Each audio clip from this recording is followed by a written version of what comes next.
Viral sa social media si Vice Ganda, matapos magbahagi ng blind item tungkol sa isang singer mula sa ASAP, na kilala raw sa madalas na pagkakaroon ng tantrums.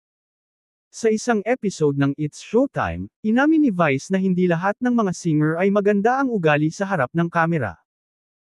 Ayon sa kanya, may ilang mga singer na hindi nakokontrol ang kanilang emosyon, lalo na kapag may mga hindi inaasahang bagay na nangyayari sa kanilang paligid. Naku, marami ding singers na hindi behave, nagtatantrums, ani ni Vice. Lalo na pag walang dressing room.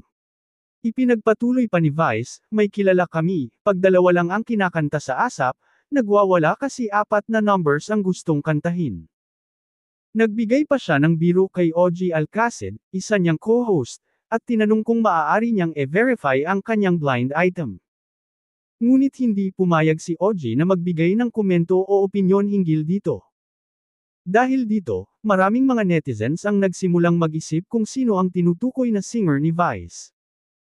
May mga nagsasabi na posibleng isang babae raw ang singer na pinag-uusapan ni Vice, at nagsimula silang magbigay ng mga hula at spekulasyon tungkol sa pagkakakilanlan ng singer na ito.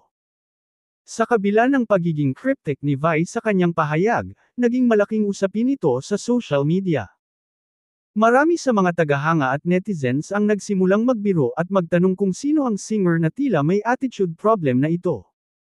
Naging mainit ang diskusyon sa mga comment sections ng iba't ibang posts tungkol kay Vice, kung saan ang iba ay nagbigay ng kanilang sariling mga hula at pananaw base sa karanasan nila sa mga artistang nakatrabaho nila. Ang blind item na ito ay hindi ang unang pagkakataon na si Vice Ganda ay naging viral, dahil sa kanyang mga pahayag sa telebisyon. Kilala si Vice sa kanyang mga witty at minsang kontrobersyal na komento na hindi nakakaligtaan ng mga manunood. Sa kabila ng pagiging isang komedyante, hindi siya natatakot magbigay ng opinyon tungkol sa mga nangyayari sa industriya ng showbiz, kahit na minsan ito ay nagiging sanhi ng mga isyu o reaksyon mula sa publiko.